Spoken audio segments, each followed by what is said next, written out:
सम्माननीय मंच एवं उपस्थित सभी विविध संस्थाओं से जुड़े 5 राज्यों के पंचायत राज विभाग के अधिकारीगण और स्वयंसेवी संस्थाओं के प्रतिनिधि और जिस विषय के लिए हम 2 दिन यहाँ इकट्ठे आए हैं वो मुख्य एक अपने बहुत संवेदनशील विषय है। उसमें स्वयंसेवी संस्थाओं की क्या भागीदारी हो सकती है, इस संबंध में मैं 2-3 प्रमुख बिंदु ही केवल बताऊंगा।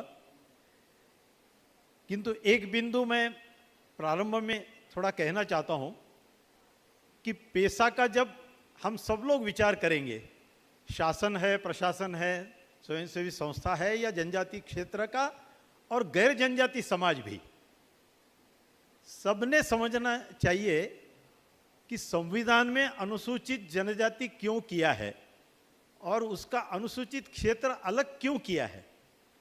तो उसी समय जो उनकी ट्रेडिशंस है, उनकी कल्चर है, उनकी लाइफस्टाइल है, उनके कस्टमरी लॉज है, इन सबको मान्यता अपने संविधान ने दिया है और इसका पालन कोई भी कानून या कोई भी विकास की योजना अगर जनजाति क्षेत्र में करना है तो उसको समझने की बहुत आवश्यकता है।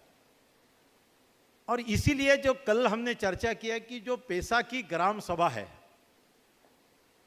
वो परंपरा के अनुसार है,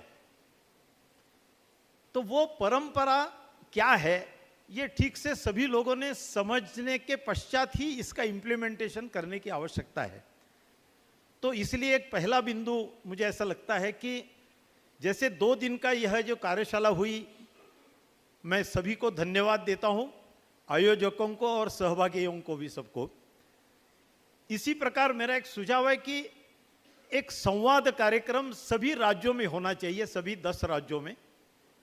वो राज्यों के शासन, प्रशासन, पंचायत राज के सभी अधिकारी, स्वयंसेवी संस्थाएं और जनप्रतिनिधियों में जो परंपरागत मुखिया है, मुंडा मानकी प्रधान है, मध्य प्रदेश में पटेल होंगे, महाजन होंगे, ऐसे लोगों को भी जो थोड़ा बहुत जानते हैं, समझते हैं, उन तक इतनी बातें पहुंची है। तो इस संबंध में ऐसे लोगों को भी बुलाना चाहिए। तो इसमें स्वयंसेवी संस्थाओं का एक रोल हो सकता है ये गैप जोड़ने का, कि धरातल पर कार्य करने वाले सामाजिक कार्यकर्ते, धरातल पर जिनके लिए ये कानून है, ये ट्रेडिशनल जो हेड्स है गांव के, उनको जोड़ना और इस शासन प्रशासन की रचना के साथ उनके साथ संवाद कार्यक्रम में उपस्थित करना।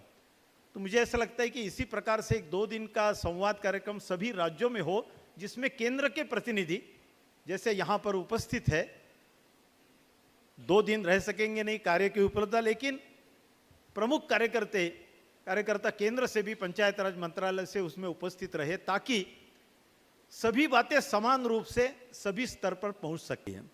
तो इसके लिए एक जनप्रतिनिधियों का और स्वयंसेवी संस्थाओं का एक अच्छा उपयोग हो सकता है।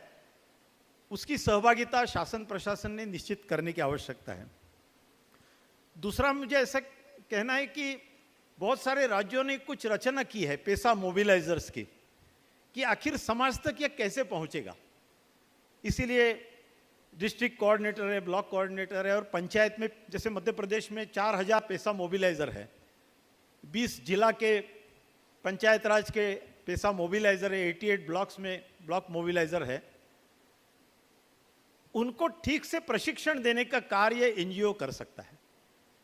जैसे मध्य प्रदेश में मिलिंद जी है, वो तीर संस्था वहां प्रशिक्षण देती है। तो प्रत्यक्ष धरातल पर जाकर जो प्रशिक्षण देंगे, पेशा मोबिलाइजर हो या गांव के ट्रेडिशनल हेड्स हो, तो ये मैपिंग होने की आवश्यकता है। आज राजस्व गांव और इसमें हम अटके हैं, इसके कारण ये पेशा ठीक से इंप्लीमेंट भी नहीं हो पा रहा है, नीचे कोई भ्रम भी है।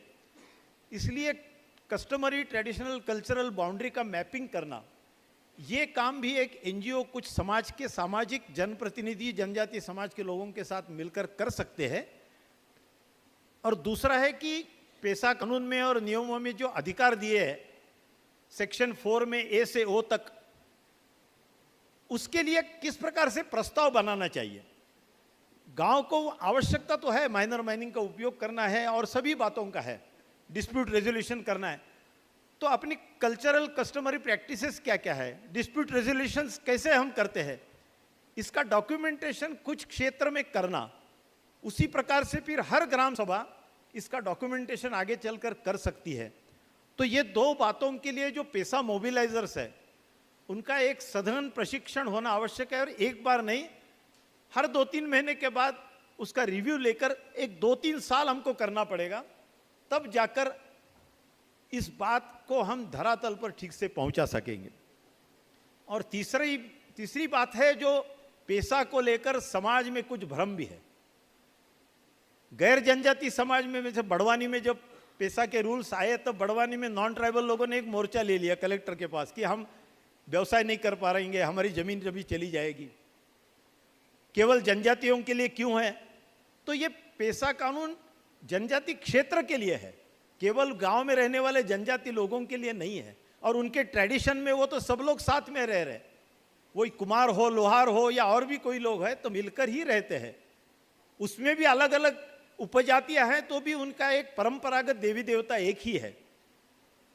तो ये जो कल्चर है वो, इसका जो भ्रम हो रहा है नॉन ट्राइबल समाज में, इसलिए इस भ्रम को दूर करने के लिए भी इस प्रकार के संवाद के कार्यक्रम की आवश्यकता है। और पेशा में कौन कौन से अधिकार है, जिम्मेदारी भी है, लेकिन कौन से अधिकार नहीं है, ये कब पता चलेगा कि जब हम जो अधिकार है वो ठीक ढंग से जल्द लोगों तक पहुंचाएंगे, उसका लाभ अगर वो पेशा की ग्राम सभा लेने का प्रारंभ होगा, तब हम बता भी सकते हैं कि इसके अलावा कोई गैर संवैधानिक गैर कानूनी प्रस्ताव आप नहीं कर सकते हैं, जिसको लेकर कुछ समाज में भ्रम भी फैलता है और कुछ ऐसे विचारधारा के समाज में लोग रहते ही है कि कोई अनरेस्ट बना रहे।